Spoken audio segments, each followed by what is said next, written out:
This is the Berry&Bird Crack Weeder. Came in a nice box. Wood handle on here. Looks like stainless steel construction on here. Very nice. You can see it's got a blade right here and a blade right here on this side of it for cutting through pavers, sidewalks. This thing weighs 6 ounces, 11 inches long.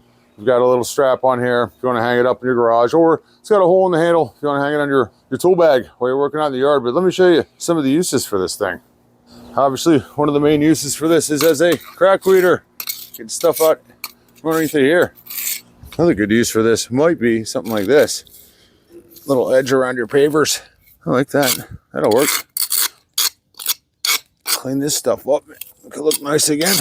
Moss growing in between above your pavers.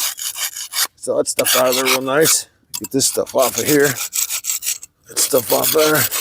Oh, that works good for getting that off of the pavement. Okay, that works great. Junk that builds up over time. Near where I keep my trash cans. But yeah, it comes up real nice. Well, there it is. Berry&Bird Crack Weeder. Works good.